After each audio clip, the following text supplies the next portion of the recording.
Welcome to the Welsh Yogi Podcast.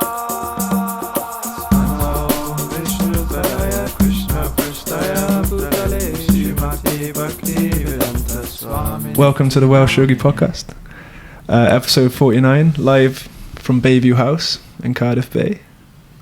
Today is a pretty interesting episode. We've got a special guest all the way down from Kent, Radha Raman Prabhu.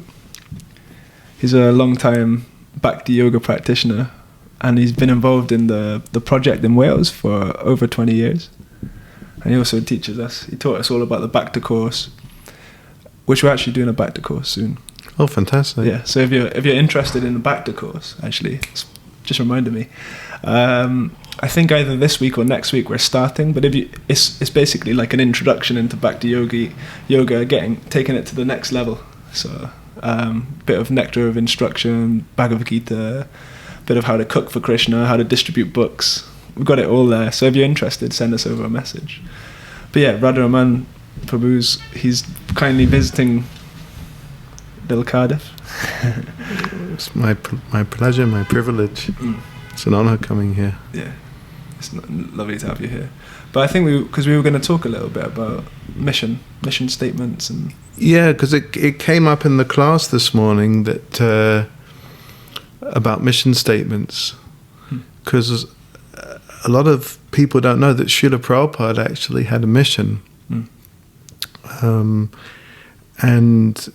you know, in the 90s, I don't know about now, but in the 90s when I was younger, it seemed that people were getting into things like mission statements, a lot of self-help books, and but then I somehow discovered that Srila Prabhupada had a mission statement like in the early 1960s, maybe. I don't know how long he had it for, but when he was trying to raise funds to print the first canto of the Bhagavatam, then I'll read what it says, if I can find it. It says, Bhaktivedanta Swami had a printed page, entitled My Mission, and he would show it to influential men in his attempts to get further financing for Srimad Bhagavatam.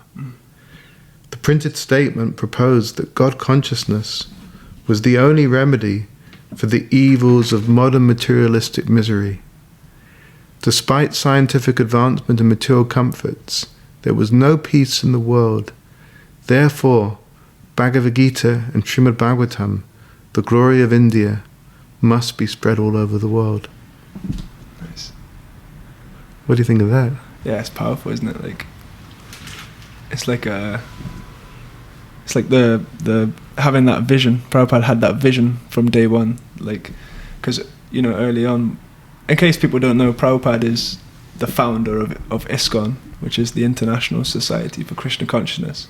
And T. Krishna is within that ISKCON kind of umbrella. And Prabhupada, he translated all of these like ancient Sanskrit yoga texts, like the Bhagavad Gita, the Bhagavatam, and then Chaitanya Charitamrita. So many books he translated and gave explanations of. But all this was done under the instruction of his teacher. You know, because you know, you find so many Bhagavad Gitas. You go to Waterstones today, you probably find about 3 or 4 different Bhagavad Gitas, and they're translated by somebody who's, you know, maybe a Western scholar in Sanskrit. They got their own ideas of how to translate the words, and they'll project their own understanding of the text onto the translation. So the beauty of Prabhupada and his translations of these books is that they're according to the previous teachers and the previous understandings. So in that way they're more potent, more powerful. Bhagavad Gita as it is. Yeah. But the reason his spiritual master, when they first met, you probably know that story better than me, isn't it? It was in Calcutta. Yeah, and a friend wanted to introduce him to his spiritual master, and so Prabhupada was a little reluctant at first because his father had invited many sadhus around to their house, and Which is like Indian holy men. Yeah. Like, imagine with a beard and Yeah. orange robes and all that. But Prabhupada could see that maybe they weren't, so whatever. Yeah. So bona fide, I guess. Yeah. And so he was a little reluctant to go at first, but then he got convinced by this friend, and so they went, and him and his friend, and they offered obeisances to bow down. Yeah. And pretty much like the second that Prabhupada got up, then his teacher said to him, well, you both look like educated young men. Maybe you should spread this cult of Sri Chaitanya Mahaprabhu all over the world. So like the Bhagavad Gita. Yeah. And I think he was speaking to Prabhupada. He saw Prabhupada, but yeah. Yeah, apparently that place is very powerful. Like I've talked about it, just been to New Vraj Dham, and when we were there, Dave Marita Swami was there, and Dave Marita Swami was reading with Shivaram Swami, and Dave Marita Maharaj mentioned this place where Prabhupada received this instruction to spread this philosophy into the West, and Dave Marita Maharaj apparently had visited that rooftop. And when he was there, he said the energy, like it was such a palpable, like a spiritual location, because that instruction that was given to Prabhupada, it was the seed that exploded around the world and created this whole kind of revolution in consciousness, which is currently in its early stages, but it's going to expand and expand. It's like almost, it's prophesized to grow and grow and grow and touch more and more hearts, Especially in Wales. In Wales particularly, yeah. We're taking over. We're not here to take part, we're here to take over. But yeah, so it's cool that you've read that, because that's Prabhupada's mission statement, that he was approaching everyone to get funding for these books before he left to go to the US, to the United States. You were talking a little bit about the conditions that he was going through. Yeah, I mean, because actually when I was living in Wales, in 2011, one of Srila Prabhupada's original disciples, Mother Malati, came to visit us here in Wales in Panchatattva Dham in Swansea. Nice. And she made a point which, well, I'll just say what it is.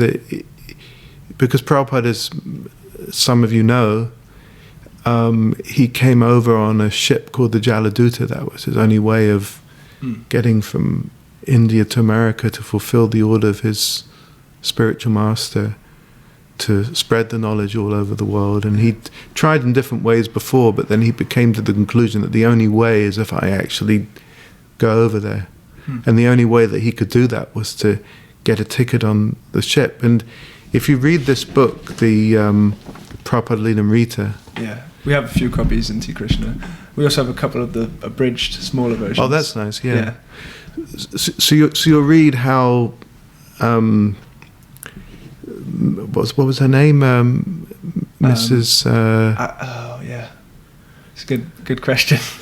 Mrs. Miraji. Oh yeah, she worked at the steam company or something. Yeah, I think she was like the managing director or whatever. You know, she was the boss. Yeah. And so she kept on saying, "Oh, Swamiji, you can't go. You'll die." Yeah. But I really understood this more deeply when Mother Malati came to Swansea that time, because she was saying, and she is so close to Prabhupada and did so much service. You could read in Shyama Sundar's Prabhu's books, Chasing Rhinos with the Swami, all about Mother Malati. So she had so much association with Prabhupada, did so much service to Prabhupada, and a very deep relationship with Prabhupada.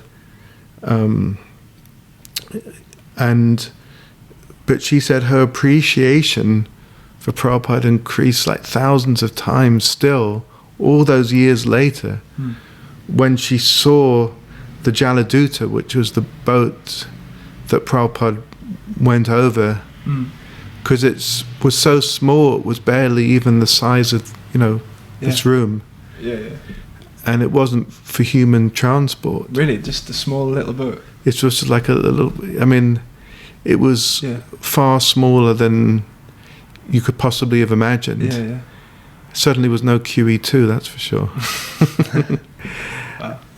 And she was just blown away that, Prabhupada did this for us. He came over on he for those who don't know, he took a boat from India, like Calcutta, all the way to New York, or to Boston, New York, just at the age of 70, was it? All he had was, a small amount of books that he'd translated, that he'd funded and bound, and this is the book we've got here, Srimad Bhagavatam, Part 1, first canto. So yeah, he just had these books, and he had, wasn't it some, like a little bit of cereal? Yeah. Like it just, he had nothing, He got on the boat, and in the Leelamrita, which is the book that we held up, it's his Prabhupada's life story, but it describes how he actually had 2 heart attacks whilst he was traveling, because he wasn't in the best of health by any stretch.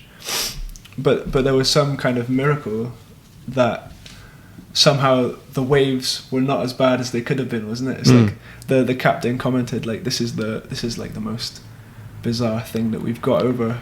Yeah, because Srila Prabhupada had 2 heart attacks, and he realized that if he had another one, that would be that. Yeah. But then that night, he had a dream, and in the dream, all the incarnations of the Lord appeared to him and said, "Don't worry, everything's going to be all right." It's pretty reassuring. It sounds like a song. Everything's going to be. Don't worry. Bob Marley. I didn't know he was a Bob Marley fan. Yeah. Yeah, that's what the incarnation said to Srila Prabhupada. Everything's going to be all right. Yeah. And then from that point, it was like the calmest crossing they ever had. So much so that they actually asked him, "Oh, would you like to come back? Would you like to come again?" Because it was good luck charm. Yeah. Yeah. And then he got to Boston. He wrote that. There's a famous poem, and it, like, I'd probably butcher it a bit, but like the gist of it is, Krishna, you brought me here to this far out land. The people are different here, but I'm here for some reason or another. Is the poem in that book, do you think? Yeah, it's just here. Oh, you got it. Even better. I'd stop the butchering now. I can read it. Yeah, it's just there. Okay. So this is the poem that Prabhupada wrote in Boston Harbour on the 17th of September 1965, after having crossed the Atlantic. My dear Lord Krishna, you're so kind upon this useless soul, but I do not know why you have brought me here. Now you can do whatever you like with me, but I guess you have some business here. Otherwise, why would you bring me to this terrible place? Most of the population here is covered by the material modes of ignorance and passion. Absorbed in material life, they think themselves very happy and satisfied, and therefore they have no taste for the transcendental message of Vasudeva, Krishna. I do not know how they will be able to understand it, but I know that your causeless mercy can make everything possible, because you are the most expert mystic. How will they understand the mellows of devotional service? Oh Lord, I'm simply praying for your mercy, so that I will be able to convince them about your message. All living entities have come under the control of the illusory energy by your will, and therefore, if you like, by your will, they can also be released from the clutches of illusion. I wish that you may deliver them. Therefore, if you so desire their deliverance, then only will they be able to understand your message. How will I make them understand this message of Krishna consciousness? I am very unfortunate, unqualified, and the most fallen. Therefore I am seeking your benediction so that I can convince them, for I am powerless to do so on my own. Somehow or other, O Lord, you have brought me here to speak about you. Now, my Lord, it is up to you to make me a success or a failure as you like. O spiritual master of all the worlds, I can simply repeat your message, so if you like, you can make my power of speaking suitable for their understanding. Only by your causeless mercy will my words become pure. I am sure that when this transcendental message penetrates their hearts, they will certainly feel gladdened, and thus become liberated from all unhappy conditions of life. O Lord, I am just like a puppet in your hands. So, if you have brought me here to dance, then make me dance, make me dance. O Lord, make me dance as you like. I have no devotion, nor do I have any knowledge, but I have a strong faith in the holy name of Krishna. I have been designated as Bhaktivedanta, And now, if you like, you can fulfill the real purport of Bhaktivedanta. Signed, the most unfortunate, insignificant beggar, A.C. Bhaktivedanta Swami, on board the ship Jaladuta, Commonwealth Pier, Boston, Massachusetts, USA, dated the 18th of September, 1965. Wow. Yeah. It's powerful. So powerful.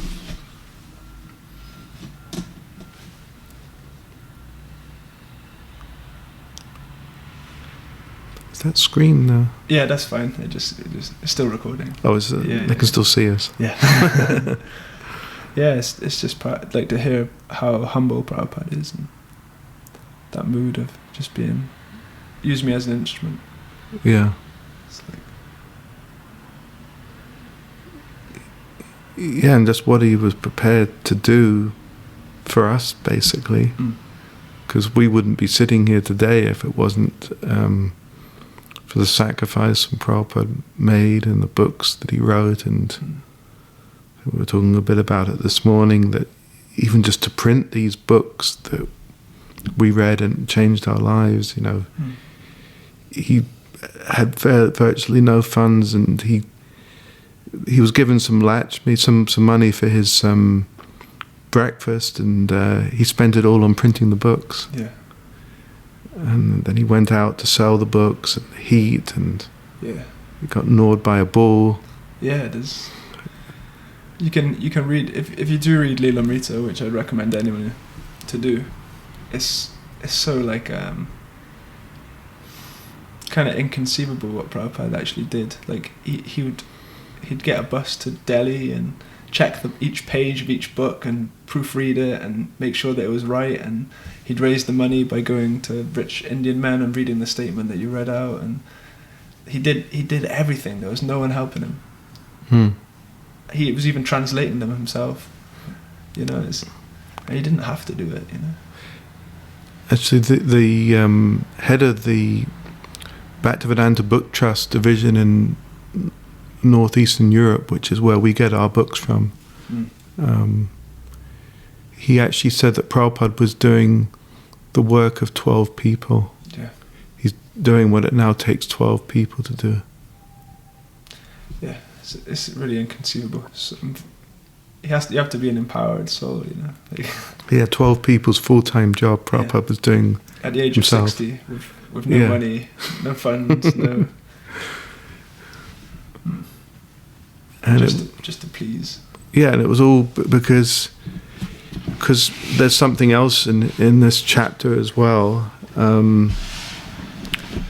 don't know if I can find it again, but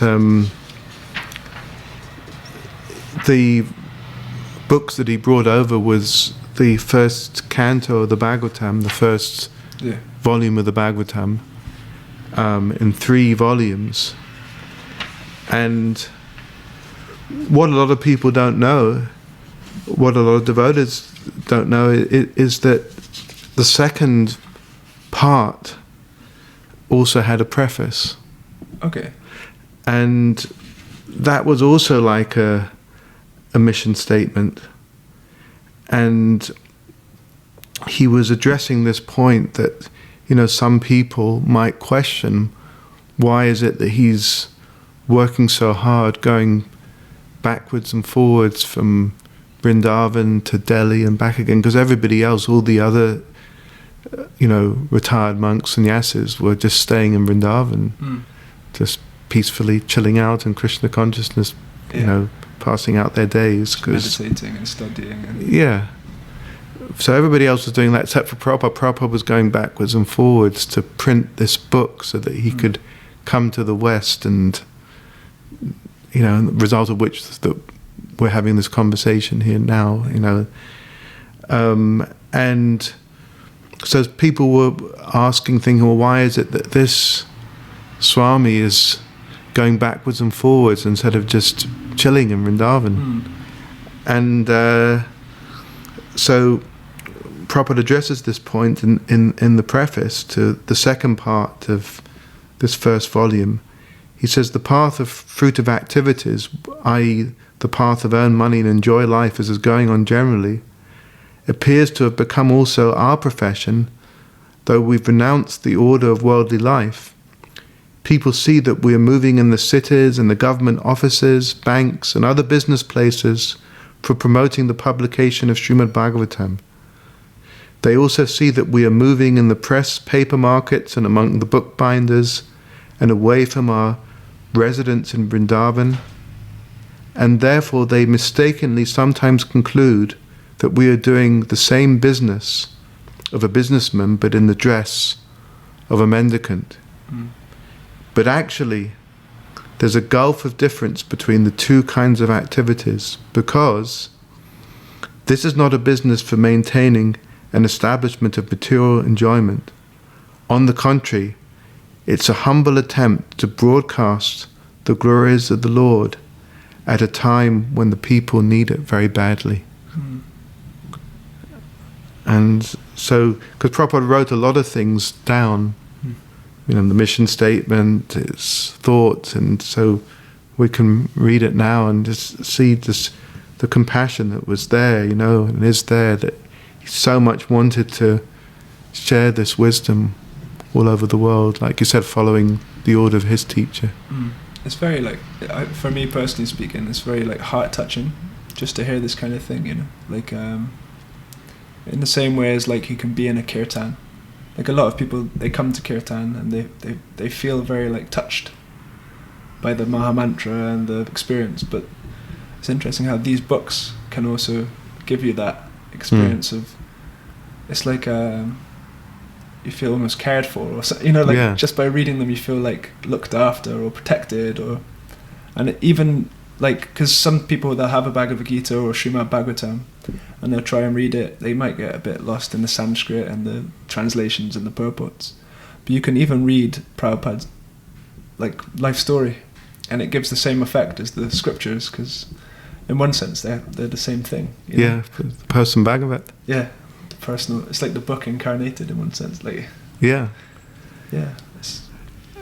actually it's an interesting point, because especially for those who are tuning in today, some of whom may be kind of new to the path of bhakti and just starting to chant, but if you're looking for a really easy way to become Krishna conscious, then you just have to read this book. The biography of Prabhupada. It's so accessible, and yet like you were saying, it's non-different from the Bhagavatam, because you're hearing about the person Bhagavat, and you can just get really absorbed in the story, and at the same time just make a lot of advancement in spiritual life and become really determined. I've got to take this up. I've got to take this, get into this more. I think we're actually this is kind of a secret. At least this is a secret. This is one of my tricks, because my nature is not such. I'm not such a scholar. I'm from Port Talbot. I used to work in a factory. I like to read the Bhagavad Gita and hear the philosophy. It's really good. But some days I'm just not in it. My head's not in it. My head's not there. I'm just, oh God, here we go. And when I read in that consciousness, okay, I've just got to read. It's almost like a waste of time, because nothing goes in. I'm stubborn and my mind's elsewhere. But I pick up a book, Lilamrita, even stuff like Radhanath Swami's Journey Home, or they're almost like biographies and stories about people that are different devotees. I think that's a secret, because sometimes we can get overwhelmed, especially if you're not an academic style of nature. You can get overwhelmed. So if you want to still keep your iron rod in the fire, you heard that analogy. People might not have. It's the idea is that whatever an iron rod associates with, it takes on those qualities. So you put an iron rod in fire, then it becomes fiery, it burns red hot, and whatever you touch it to, it burns. Similarly, if you put the same iron rod in ice, it becomes icy, like that. So we, as the soul, as a living being, the marginal potency, we can put our energy, our conscious attention into different things. So if you're on Facebook and Instagram all the time, then you have Facebook, Instagram consciousness. Your mind is just thinking about. For my Instagram page is all tattoos, because I used to be a tattooer, and the algorithms know. So if I open Instagram, it's just tattoos, and I could easily go down that rabbit hole. or I can put my iron rod in something Krishna conscious, and then I become Krishna conscious. And so like, yeah, if you're struggling to keep your iron rod in the Krishna conscious fire, you got to find little tricks like Leelam Rita, or just listening to Kirtan, or I've got the Transcendental Diary, which is it's a diary of one of Prabhupada's followers, and he followed him along and wrote a diary. So like these little books that can keep your iron rod in the fire, but it doesn't have to be like heavy scripture every day for breakfast, lunch and dinner, you know? Yeah, that's a really good point. And I personally also found that, because sometimes I'm really tired because of my health and all of that. But then it's just, you can just pick up a book like that that's easy to read. And other times I've found that when I've read this, then I can read Bhagavad Gita a lot more easily, because you pick up on that, the personal nature of Prabhupada. And then you really feel like, then when you go to one of the books, he's like kind of speaking to you, you've sort of tuned into the frequency somehow. Yeah, it's powerful. Like Prabhupada is such a powerful person. You absorb yourself in his books and his pastimes. And one thing that, if anyone who's kind of been coming along chanting a bit, come to our monthly Sankirtan festival, because when you give out Prabhupada's books, there's another, you can connect to him in another level. Like it's like, it's really personal then, and you know, it's very special. We do a festival every month where last time we had like 12 people. We're getting a lot of people coming along and trying the books, because there's a taste in all of the, whenever you connect to that spiritual energy, there's some kind of experience that you get that's beyond just going down the cinema or be, you know, like those people that are selling some kind of charity product on the street. They're not walking around all blissful and happy. But like when you distribute books, you get blissful and happy. Like you get happiness. Like Mahotso, he distributes the most books in the world at the moment. Oh right. He's like not here, but he's in America. He's distributing like 3,000 books a day. So some days. Wow. But he always describes it. He said, like, you know, you want to get high. You want to feel some high. You want to, you know, everyone's looking to people smoking drugs and doing all kinds of things to get high. If you really want to get high, then distribute these books. And if you give out a stack of books, then it's like the highest high, and it's so clean and pure, and there's no come down. It's just the best thing. So yeah, disconnect into Prabhupada for any way. Keep your iron rod in the Prabhupada fire. You know, it's got potency. And for those of you who are film lovers, there is also a film. Yeah. The Hare Krishna film. It's on Amazon, is it? Yeah, it's on Amazon. Yeah, it's definitely on Amazon, because I've got it Prime. myself. Yeah. Amazon Prime. That movie's really good. My dad's watched it My dad loves that movie. Yeah.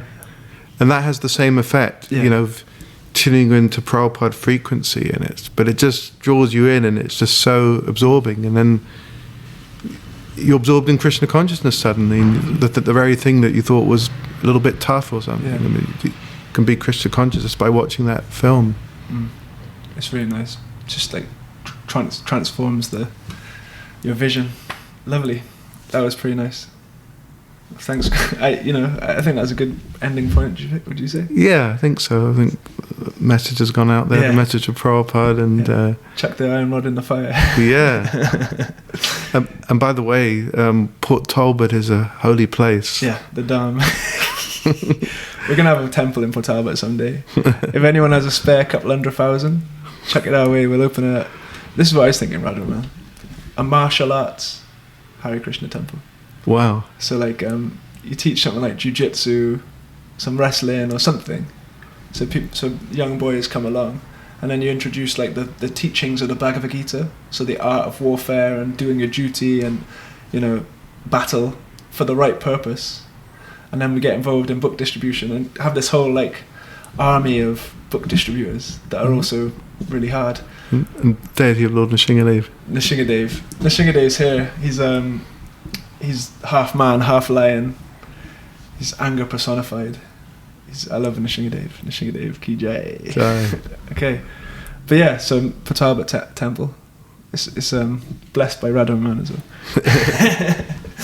So yeah, thanks for coming on, Radha Raman. Last minute and everything. Thank you very much. And next episode will be 50th episode. Wow. So we'll try and get Tarakanath on. Fantastic. Yeah, and also on this Sunday the 18th of September, will be our 2-year anniversary for the podcast. Wow. And I think we're just approaching 5,000 downloads in total. So it's like all of the stars are aligning. Fantastic. So this is the pre-party. Cool. Thanks, Radha Man. Hare Krishna. Hare Krishna. Bhaja Shri Krishna Chaitanya Prabhu Nityananda Shri Advaita Gadadhar Shivasadi Gaur Bhaktavinda Bhaja Shri Krishna Chaitanya Prabhu Nityananda Shri Advaita Radha Shivasari Bhaktavinda Bhaja Shri Krishna Chaitanya Prabhu Nityananda Shri Advaita Gadadhar Shivasari Bhaktavinda Bhaja Shri Chaitanya Prabhu Nityananda